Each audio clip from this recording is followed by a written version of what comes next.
Good morning dear student, मैं हूं ब्रजेश त्रिपाठी। आज हम लोग सी प्लस प्लस के न्यू कॉन्सेप्ट के बारे में बात करेंगे। लास्ट क्लास में हमने introduction of C plus plus आपसे डिस्कस किया था और उसके बाद आज हम लोग ऊप के कॉन्सेप्ट के बारे में बात करेंगे कि ऊप के कॉन्सेप्ट क्या होते हैं। सी में हमने बताया था कुछ प्रॉब्लम्स थी कि उसको हम प्रोसीजर ओरिएंटेड प्रोग्रामिंग बोलते थे। प्रोसीजर ओरिएंटेड प्रोग्रामिंग में कुछ प्रॉब्लम हमें फेस करनी पड़ती थी, उन प्रॉब्लम्स को हमने रिजॉल्व किया है सी प्लस प्लस से। और सी प्लस प्लस में जो हमारे मेन कॉन्सेप्ट हैं आज उन्हीं के बारे में हम डिस्कस करेंगे। सी में जो नहीं था वो हमने सी प्लस प्लस में पाया और सी प्लस प्लस की बहुत सारी टेक्निक्स हैं जिनके बारे में आज हम लोग डिस्कस करेंगे। बट बेसिकली आज हम लोग ऊप के मेन कॉन्सेप्ट जो हैं उनके बारे में डिस्कस करेंगे। तो ऊप के कौन कौन से कॉन्सेप्ट्स हैं इनके बारे में आज हम लोग जानते हैं। तो सबसे पहले यहाँ पे क्लास, दूसरा कॉन्सेप्ट ऊप का आया ऑब्जेक्ट, तीसरा जो हमारा कॉन्सेप्ट है वो डाटा एब्स्ट्रैक्शन,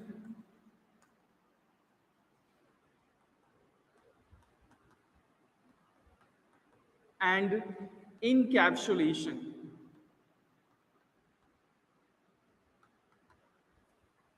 चौथा हमारा जो कॉन्सेप्ट है वो इनहेरिटेंस, और पांचवा जो हमारा कॉन्सेप्ट है पॉलीमॉर्फिज्म। आज हम लोग इन्हीं कॉन्सेप्ट्स के बारे में डिस्कस करेंगे। सी में हमने आपको बताया था कि सी को हम पॉप बोलते हैं। पॉप यानी प्रोसीजर ओरिएंटेड प्रोग्रामिंग। वहाँ पे हर चीज को हम एक सीक्वेंसली एक ऑर्डर में करते थे। जब मेन प्रॉब्लम वहाँ पे ये थी कि कोई भी अगर सिंपल प्रॉब्लम है, एक प्रॉब्लम्स को हम सिंपली वे पे एक सिक्वेंशियल वे में जिस काम को हमें करना है उनकी प्रोग्रामिंग तो हम आसानी से कर सकते थे।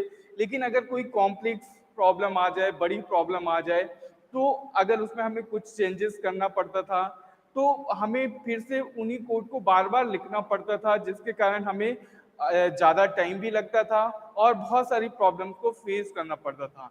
इसी कारण से जो हमारे ऊप के कॉन्सेप्ट आए, क्लास ऑब्जेक्ट के कॉन्सेप्ट आए, जिससे इन प्रॉब्लम्स को हम आसानी से सॉल्व कर सकते हैं। कॉम्प्लेक्स से कॉम्प्लेक्स प्रॉब्लम को हम सॉल्व कर सकते हैं विद द हेल्प ऑफ ऊप concepts.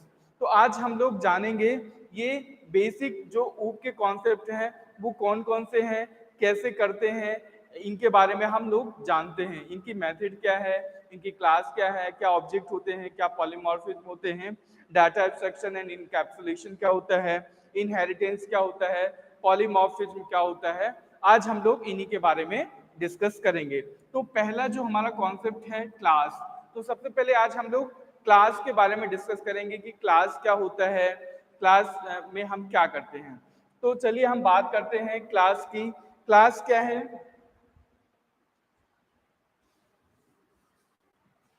Class group of object, group of object is class.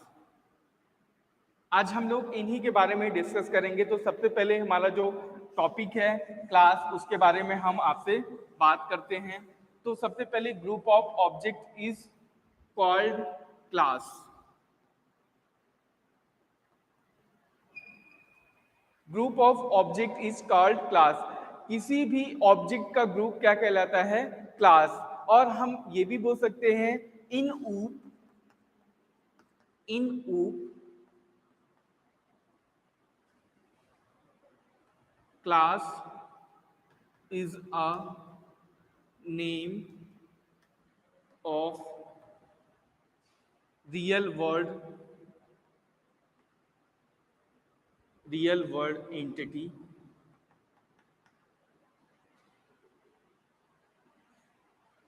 name of real world entity, and this name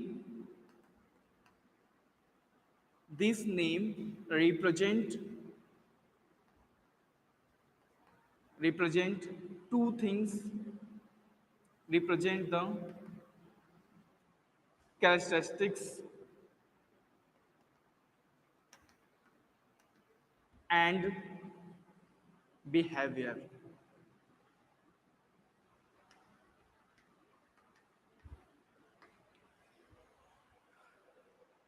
किसी भी ऊप कॉन्सेप्ट में क्लास क्या होती है, एक नेम होता है रियल वर्ड ऑफ एंटिटी, एक एंटिटी को का एक नेम होता है और वो नेम हमें क्या दिखाता है किसी भी क्लास में, एक तो हमें उसकी कैरेक्टरिस्टिक्स बताता है और दूसरा उसका बिहेवियर बताता है।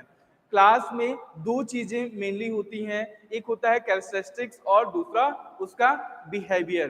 कैरेक्टरिस्टिक्स यानी अगर हम एग्जाम्पल के तौर पे बात करें तो एग्जाम्पल में अगर हम क्लास लें, जैसे मान लीजिए अगर हम एक टेलीविजन एक क्लास है, टेलीविजन एक क्लास है, तो टेलीविजन की जो कैरेक्टरिस्टिक्स होगी वो क्या होगी, टेलीविजन का साइज, ये हमारी क्या है एक क्लास है।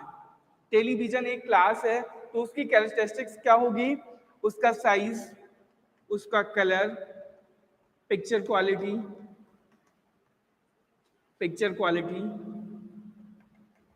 ये सब क्या है इसकी कैरेक्टरिस्टिक्स।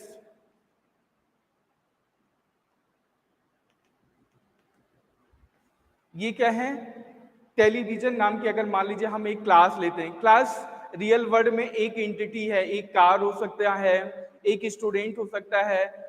स्टूडेंट में जैसे अगर हम होल ग्रुप की बात करें तो वो क्या है एक क्लास है। स्टूडेंट अगर हम एक क्लास की बात करें, जैसे मान लीजिए इंजीनियरिंग का स्टूडेंट है, इंजीनियरिंग की कोई क्लास है, या बीए की एक क्लास है, बीकॉम की क्लास है, एमएससी सीएस की एक क्लास है, तो वहां पे नंबर ऑफ स्टूडेंट्स पढ़ेंगे और उन स्टूडेंट्स का नंबर ऑफ स्टूडेंट्स क्या है वो उनकी डाटा मेंबर हैं, और जो उनकी कैरेक्टरिस्टिक्स क्या होंगी, जैसे वो उनका रिजल्ट हो गया, उनके मार्क्स हो गए, ये सब क्या हैं उनके बिहेवियर होंगे। तो यहाँ पे अगर हम बात करें टेलीविजन नाम की एक क्लास है, इस क्लास में जो टेलीविजन का साइज होगा, कलर होगा, पिक्चर क्वालिटी होगा, ये सब क्या कहलाएंगे उस टेलीविजन नाम के क्लास के कैरेक्टरिस्टिक्स होंगे। फिर अगर हम बात करें इसके बिहेवियर का, तो बिहेवियर में अगर हम बिहेवियर की बात करें तो बिहेवियर में क्या आ जाएगा, टेलीविजन को हम कंट्रोल करने के लिए हम क्या यूज करते हैं, रिमोट कंट्रोल बाई बटन। तो हम टेलीविजन को कंट्रोल करने के लिए क्या यूज करते हैं, रिमोट कंट्रोल। रिमोट कंट्रोल क्या करता है, इनके साइज कलर्स सबको कंट्रोल करता है। तो यहाँ पे अगर हम बात करें क्लास क्या है, ग्रुप ऑफ ऑब्जेक्ट, मतलब किसी भी ऑब्जेक्ट का ग्रुप क्या कहलाएगा एक क्लास। अगर हम बात करें पर्टिकुलर बीए में, बीए फर्स्ट ईयर में जितने नंबर ऑफ स्टूडेंट हैं वो सारे उस पर्टिकुलर बीए नाम की क्लास के क्या हैं डेटा मेंबर। तो वो सारे स्टूडेंट्स मिला के एक क्लास का निर्माण करते हैं जिसका नाम है बीए फर्स्ट ईयर। तो अगर हम टेलीविजन की बात करें तो यहाँ पे टेलीविजन में टेलीविजन नाम की क्लास में एक कैरेक्टरिस्टिक्स होगा और दूसरा उसका बिहेवियर।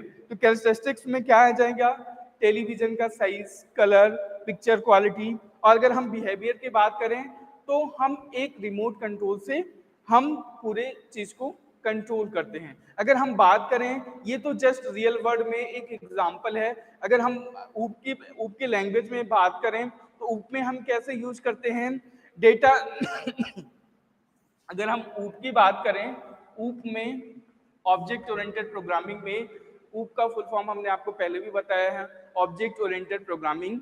हम C++ की बात कर रहे हैं। यहाँ पे अगर हम बात करें क्लास C++ में, तो जो ये हमारा कैरेक्टरिस्टिक्स होता है,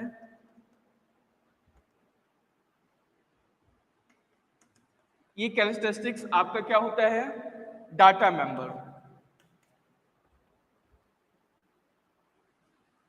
और जो दूसरा हमने क्लास में दो चीजें आपको ध्यान रखना है, एक कैरेक्टरिस्टिक्स और दूसरा हमारा क्या होता है डाटा मेंबर। डाटा मेंबर में क्या क्या चीजें होती हैं, एक तो डाटा मेंबर कैरेक्टरिस्टिक्स आपका डाटा मेंबर कहलाता है ऊप के कॉन्सेप्ट में, और जो ये हमारा बिहेवियर है वो हमारा क्या कहलाता है मेंबर फंक्शन।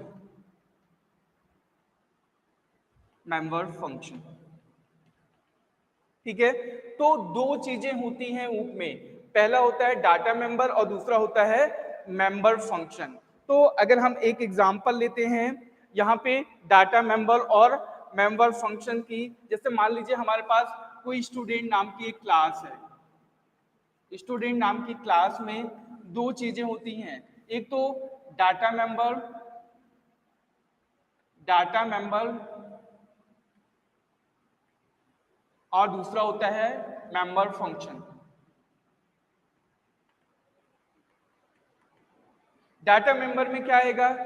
डाटा मेंबर में उसकी कैरेक्टरिस्टिक्स आएगी। जैसे स्टूडेंट की, अगर किसी भी स्टूडेंट की हम बात करें तो उसमें दो चीजें होती हैं, एक उसकी कैरेक्टरिस्टिक्स और दूसरा उसका बिहेवियर। अगर हम ऊप्स के लैंग्वेज में बात करें तो उनको हम डाटा मेंबर और मेंबर फंक्शंस के रूप में रिप्रेजेंट करते हैं। तो डाटा मेंबर में क्या आएगी?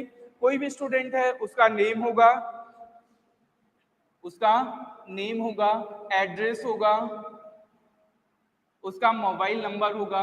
ये सारी उसकी क्या है? Personal information. वो किसके अंतर्गत आएंगे? डाटा मेंबर के अंतर्गत। अगर हम मेंबर फंक्शन की बात करें तो कोई भी स्टूडेंट होगा तो उसके मार्क्स होंगे, उसके रिजल्ट्स होंगे और उनको हम किसी न किसी फंक्शन के द्वारा डिस्प्ले करेंगे। तो यहाँ पे अगर हम मेंबर फंक्शंस की बात करें तो क्या आएगा? मार्क्स हो गया, रिजल्ट हो गया और हम उनको डिस्प्ले करेंगे। तो ये हमारे क्या कहलाएंगे? ये हमारा मेंबर फंक्शन हो गया और ये हमारा क्या है? ये हमारा क्या हो गया? Data member. और इसको हम कैरेक्टरिस्टिक्स बोलेंगे और ये हमारा क्या है? बिहेवियर। ये मेंबर फंक्शन हमारा क्या कहलाएगा? बिहेवियर, अगर हम क्लास की बात करें। और ये जो स्टूडेंट है ये हमारी क्या है? एक क्लास में आपको दो चीजें हमेशा याद रखना है, एक तो डाटा मेंबर याद रखना है और दूसरा मेंबर फंक्शन। क्लास में दो चीजें होती हैं, एक तो कैरेक्टरिस्टिक्स और दूसरा उसका बिहेवियर। तो हमने दोनों चीजों के बारे में आपको डिस्कस किया है। आई थिंक डियर स्टूडेंट आपको ये क्लियर हो गया होगा कि ये डाटा मेंबर क्या होता है और मेंबर फंक्शंस क्या होते हैं। तो चलिए नेक्स्ट जो हमारा कॉन्सेप्ट है वो है ऑब्जेक्ट, उसके बारे में हम आपसे डिस्कस करते हैं। तो चलिए दूसरा हमारा जो कॉन्सेप्ट है वो ऑब्जेक्ट है, उनके बारे में हम आपसे डिस्कस करते हैं।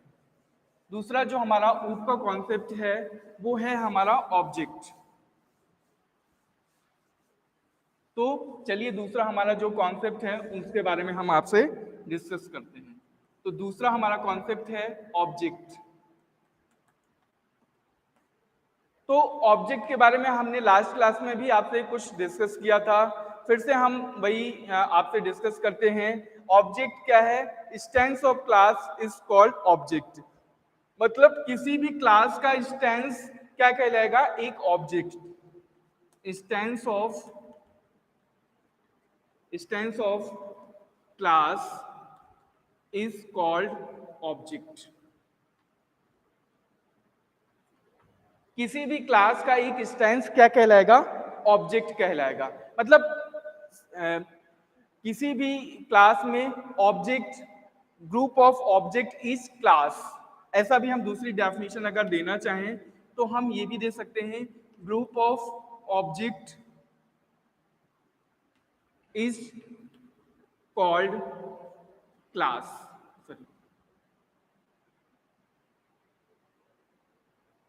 Sorry class.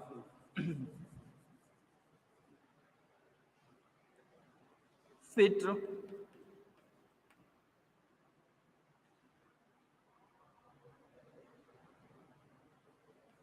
of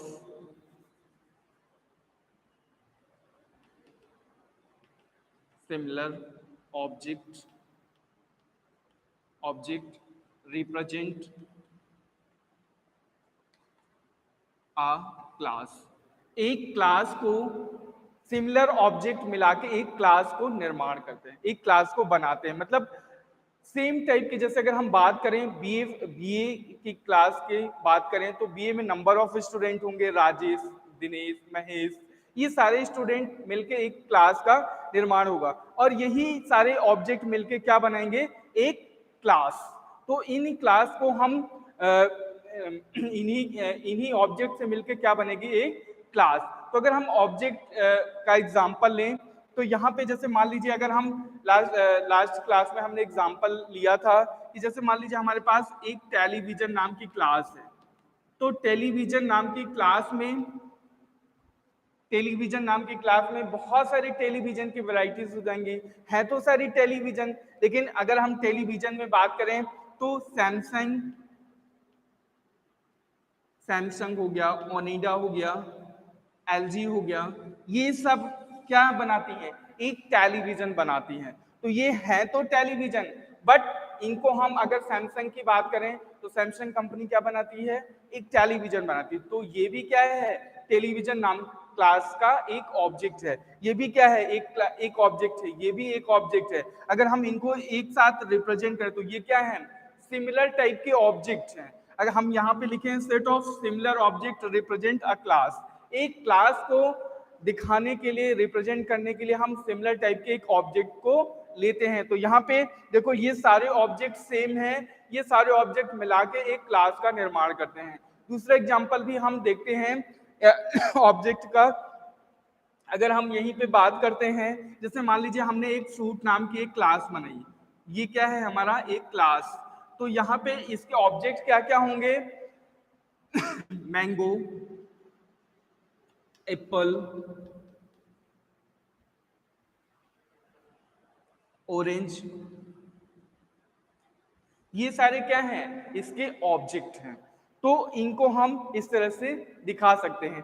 यहाँ पे भी जैसे हमने स्टूडेंट नाम की एक क्लास के बारे में हमने डिस्कस किया था, तो वहाँ पे डाटा मेंबर में नंबर ऑफ स्टूडेंट्स होंगे, जैसे दिनेश, रमेश, महेश, ये पर्टिकुलर एक क्लास के क्या हैं, एक ऑब्जेक्ट हैं। तो आई थिंक डियर स्टूडेंट आपको ये चीजें क्लियर हो गई होंगी कि ऑब्जेक्ट क्या होते हैं। जो हमारा नेक्स्ट बेसिक कॉन्सेप्ट है वो है data encapsulation and data abstraction and encapsulation. तो चलिए हम बात करेंगे डाटा एब्स्ट्रैक्शन क्या होता है और इनकैप्सुलेशन क्या होते हैं।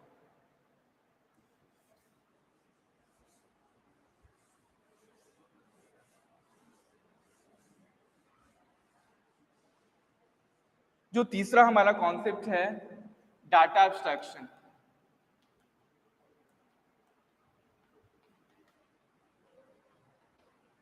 Data abstraction and encapsulation,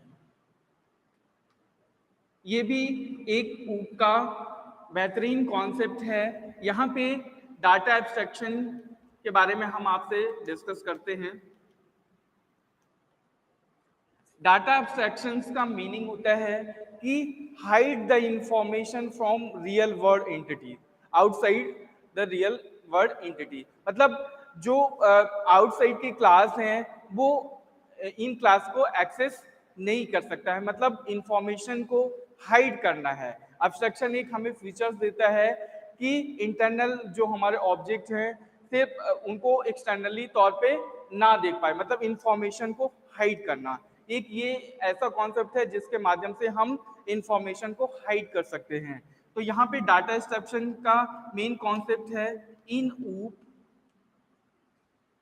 we can hide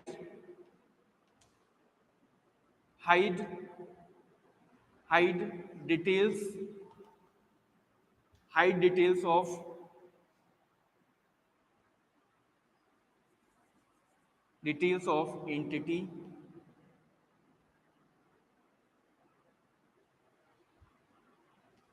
entity in external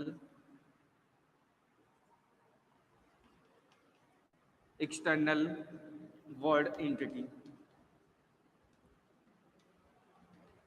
मतलब यहाँ पे in we can hide details of entity in external world entity, मतलब एक्सटर्नल में जो बाहरी हमारी एंटिटी है वो उन एंटिटी से जो एंटिटी हमारे पास है उनकी इंफॉर्मेशन को हाइड करने का जो कॉन्सेप्ट होता है वो हम डाटा एब्स्ट्रैक्शन में यूज करते हैं। कहने का मतलब अगर हम एक एग्जांपल के तौर पे बात करें तो यहाँ पे हम एटीएम मशीन की बात करें, अगर आपने एटीएम मशीन देखी होगी, एटीएम मशीन में जो भी इंफॉर्मेशन होती है पैसे को निकालने की, ट्रांजैक्शन देखने की, तो इस तरह की जितनी भी इंफॉर्मेशन होती है, कोई भी यूजर जाता है तो एटीएम में जाके पैसे निकालता है या मिनी स्टेटमेंट दिखता है, वहां पे जो भी कोड वगैरह होता है वो डालता है, उसका पिन नंबर या फिर जो भी इंफॉर्मेशन वो पूछता है हम उसको देते हैं और वहां से अपना काम कर लेते हैं। बट वो कैसे फंक्शन करता है, कैसे प्रोसेस होती है, इसके बारे में हमें कोई भी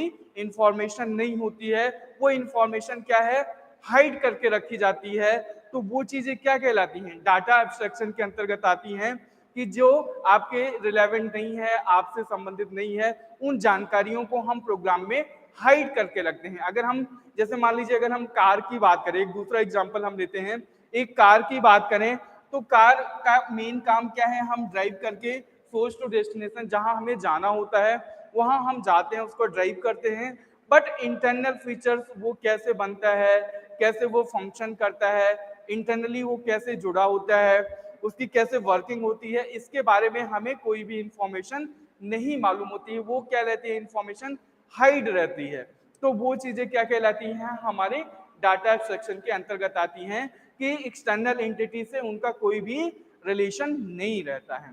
तो ये है हमारा, ये जो कॉन्सेप्ट है वो बेहतरीन एक ओप का कॉन्सेप्ट है जिसको हम डाटा एब्स्ट्रैक्शन के नाम से जानते हैं। तो आई थिंक डियर स्टूडेंट ये भी चीजें आपको समझ में आ गई होंगी। तो चलिए यहीं पे हम डाटा इनकैप्सुलेशन के बारे में भी आपसे बात करते हैं।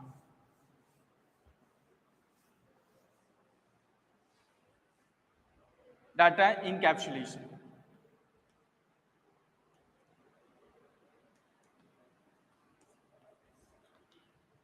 डाटा इनकैप्सुलेशन में हम क्या करते हैं कि रैप डाटा में जो हमारी दोनों चीज होते हैं, एक्सटर्नल एंटिटी और इंटरनल एंटिटी, दोनों को रैप करने की टेक्निक को हम क्या बोलते हैं, डाटा इनकैप्सुलेशन। मतलब wrapping of data and its behaviour into a single unit.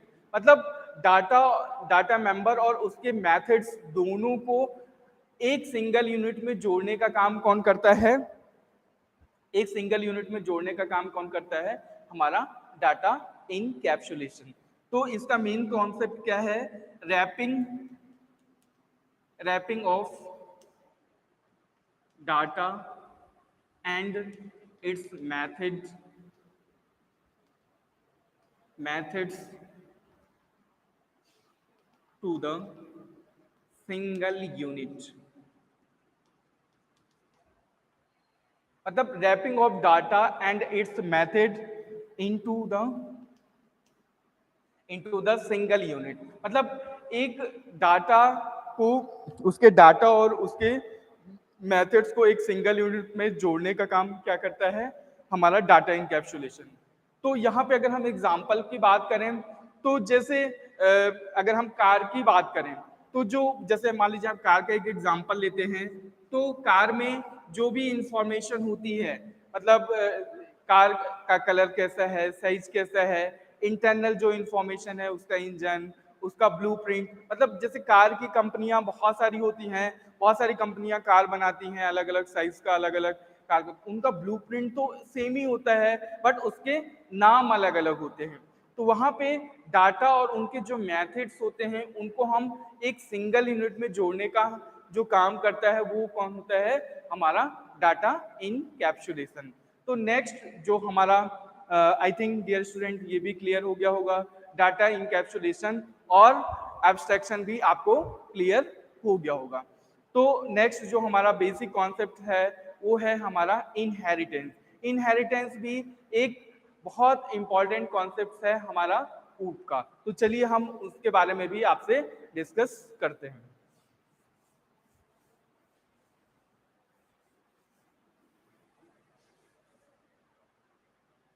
चौथा जो हमारा कॉन्सेप्ट है वो है इनहेरिटेंस।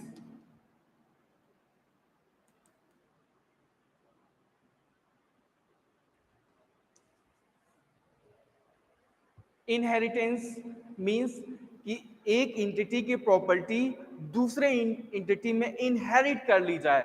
इनहेरिटेंस का मतलब किसी दूसरे एंटिटी की दूसरे एंटिटी में प्रॉपर्टीज को इनहेरिट करना। इनहेरिट मानी ले लेना, सेम प्रॉपर्टी। कहने का मतलब अगर हम डेफिनेशन की बात करें तो one class acquire the properties of another class is called inheritance.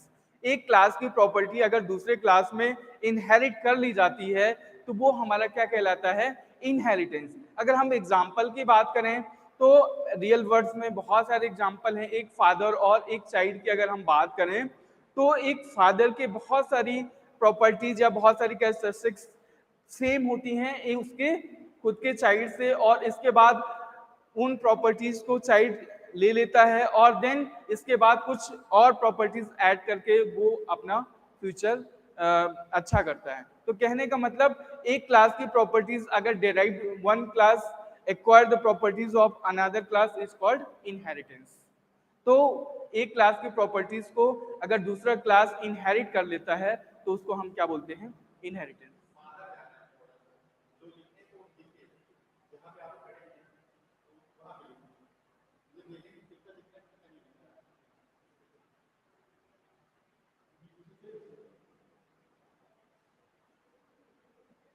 One class acquire the properties of another class. एक क्लास की प्रॉपर्टीज अगर दूसरे क्लास में होती है तो वो हमारा क्या कहलाता है, inheritance.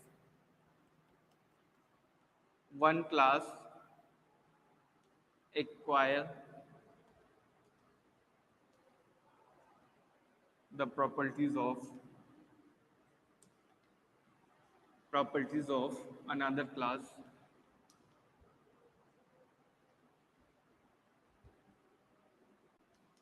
is called inheritance।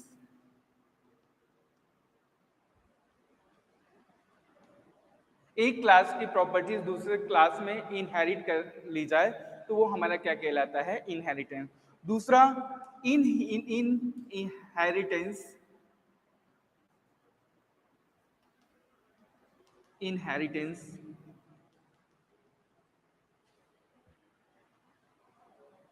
bring bring the concepts of bring the concepts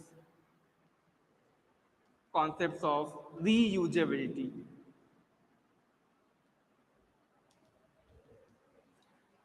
दूसरा जो हमारा कॉन्सेप्ट है इनहेरिटेंस में, रीयूजेबिलिटी का, मतलब कोई भी कोड है पहले से जो हमने बनाया है और फिर से हम उसमें कुछ भी चेंज करना चाहते हैं, अपडेट करना चाहते हैं, तो पुराने वाले कोड को हम यहाँ पे रीयूज कर सकते हैं, उसे ही हम क्या बोलते हैं, रीयूजेबिलिटी। तो इनहेरिटेंस ही एक कॉन्सेप्ट है जो ऊप का बेहतरीन कॉन्सेप्ट है जिसने हमें रीयूजेबिलिटी का कॉन्सेप्ट दिया है। हमने प्रोसीजर ओरिएंटेड प्रोग्रामिंग यानी सी प्रोग्रामिंग में आपसे बताया था कि वहां पे रीयूजेबिलिटी का कोई कॉन्सेप्ट नहीं है। एक बार आपने कोड को बना दिया, कोड काफी होते हैं और उन कोड को अगर हमें कहीं इंप्लीमेंट करना है तो फिर से हमें उन कोड को लिखना पड़ता है और साथ में नई चीज को हम ऐड कर सकते हैं। बट सी प्लस प्लस में एक बेहतरीन फीचर्स है जो रीयूजेबिलिटी के नाम से जानते हैं, इन्हें हम इनहेरिटेंस के नाम से जानते हैं। इनहेरिटेंस में ही रीयूजेबिलिटी का कॉन्सेप्ट है जहां पे हम कोड को, जो पुराना कोड है उस कोड को हम दोबारा यूज कर सकते हैं और उसके साथ हम नए कोड को भी जोड़ सकते हैं। तो ये हमारा जो कॉन्सेप्ट है वो रीयूजेबिलिटी का है जिसे हम इनहेरिटेंस के नाम से जानते हैं। तो चलिए dear student, I think inheritance भी आपको क्लियर हो गया होगा। तो जो हमारा नेक्स्ट कॉन्सेप्ट है वो है पॉलीमॉर्फिज्म। तो चलिए हम उनके बारे में भी आपसे डिस्कस करते हैं।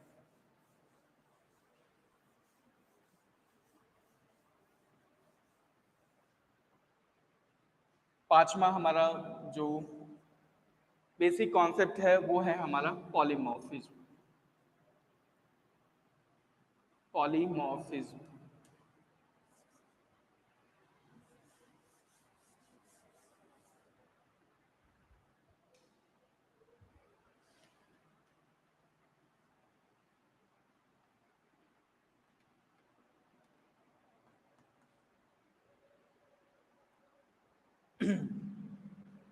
Polymorphism means one entity multiple forms. एक एंटिटी के मल्टीपल फॉर्म्स और मल्टीपल बिहेवियर हों। One entity multiple behaviour.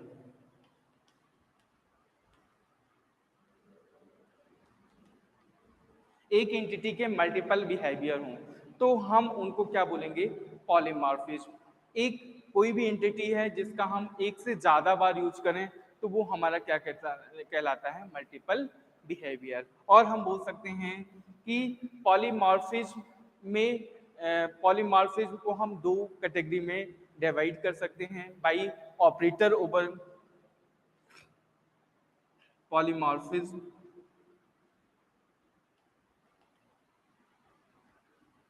can be used by two methods. First one by operator overloading,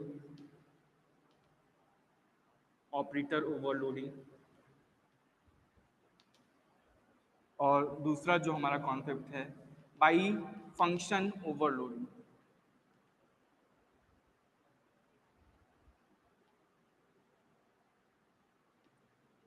दो तरीके से पॉलीमॉर्फिज्म में चीजें यूज होती हैं, एक ऑपरेटर ओवरलोडिंग के थ्रू और दूसरा हमारा क्या है, फंक्शन ओवरलोडिंग। ऑपरेटर ओवरलोडिंग में अगर हम बात करें तो ये हमारा क्या है, प्लस ऑपरेटर। प्लस ऑपरेटर का यूज हम दो तरीके से करते हैं।